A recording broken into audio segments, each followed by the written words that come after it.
নবাগত শিক্ষার্থীদেরকে গিনিপিগ বানিয়ে রাজনৈতিক সিঁড়ি হিসেবে ব্যবহার করতে না পারে। আবার কেউ যেত 90-এর ডাকসুর পরবর্তী সময়ে 90-এর পরবর্তী সময়ে যারা গেস্টরুম গণরুম চালু করেছিল সেই অপশক্তি আবার যাতে পুনরায় গেস্টরুম গণরুম চালু করতে না পারে সেজন্য এই গেস্টরুম গণরুমের ইতিহাস স্মৃতিচারণ সংরক্ষণ করা অতীব জরুরি।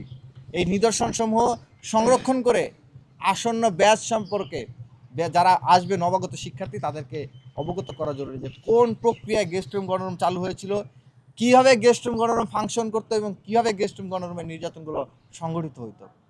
সে কারণেই আমরা এই উদ্যোগটি গ্রহণ করেছি, যাতে করে আর কেউ নবাগত শিক্ষার্থীদেরকে গিনিপিগ বানিয়ে রাজনৈতিক সিঁড়ি হিসেবে ব্যবহার করতে না পারে।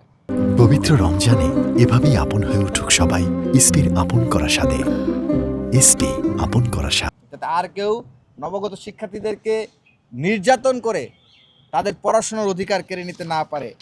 আপনারা জানেন গেস্টরুম গণরুম মানে ছিল ছাত্রলীগের একটা প্রোগ্রামে সমাবেশস্থলে মাথা বৃদ্ধি করার একটি ক্যান্টনমেন্ট ছাড়া আর কিছুই নয়। এই যে দেখেন একটা দেশ রূপান্তরের নিউজ 8 মে 2024 বিপ্লবের মাত্র মাস দুয়েক আগের, যেখানে কর্মসূচিতে না যাওয়ার কারণে নিষিদ্ধ ছাত্রলীগের কর্মসূচিতে না যাওয়ার কারণে রুমে তালা দিয়ে 12 জন শিক্ষার্থীকে বাইরে থাকতে বাধ্য করা হয়েছে রাত্রেবেলা। এই ধরনের সংবাদগুলো ছিল প্রতিনিয়ত।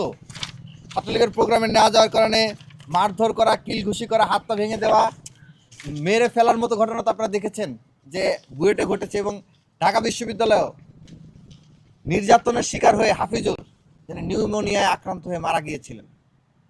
তো এই ধরনের মৃত্যুর ঘটনাও ঘটেছে। হাত পা ভেঙে দেওয়া, হকি স্টিক দিয়ে দাঁত টেনে তুলে ফেলা, এই হল থেকে 3-4 তলা থেকে ফেলে দেওয়া, এবং ফেলে দেওয়ার পরে সূর্যসেন হলের এই গল্প আমরা শুনেছি এবং আপনারা অনেকেই জানেন যে সেখান থেকে 3 তলা থেকে একজন শিক্ষার্থীকে নির্যাতন করে ফেলে দেওয়া হয় মহসিন হল থেকে, এবং সে পড়ে যাওয়ার পরে তার হাত পা ফেটে যায়, ভেঙে যায়, রক্ত ঝরছিল।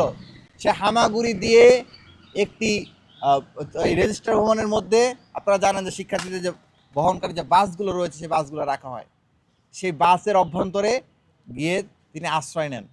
রাত্রেবেলা সেই ব্লাডের দাগ দেখে দেখে সেই বাসের ভিতর থেকে সেই শিক্ষার্থীকে খুঁজে বের করে ছাত্রলীগ তার উপর পুনরায় আবার নির্যাতন করে। এই ধরনের ঘটনাগুলো ছিল নিয়মিত।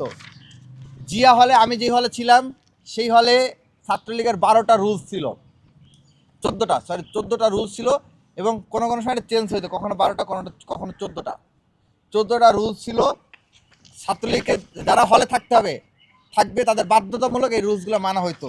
এই রুলসগুলোর মধ্যে কিছু কিছু বিষয় আরমান এবং রিয়াদ যুবা বর্ণনা করেছেন। এর মধ্যে 5 নম্বর রুলসটা ছিল ছাত্রলীগের সকল প্রোগ্রামে নিয়মিত অংশগ্রহণ করতে হবে। ছাত্রলীগের সকল প্রোগ্রামে নিয়মিত অংশগ্রহণ করতে হবে, নাহলে হলে থাকা যাবে না। তারপরে আপনার 13 নম্বর, ছাত্রলীগ ব্যতীত অন্য কোনো সংগঠনের সাথে জড়িত থাকলে তার বিরুদ্ধে কঠোর ব্যবস্থা নেওয়া হবে। এই কঠোর ব্যবস্থা মানে হচ্ছে কখনো ইসলামদের পিটিয়ে হাত পা ভেঙে ফেলা, কখনোই হকি স্টিক দিয়ে মেরে নির্যাতন করে দাঁত তুলে দেওয়া, কখনো হাত পায়ের নখ তুলে দেওয়া, কখনো সারা রাত বাইরে দাঁড় করিয়ে রাখা,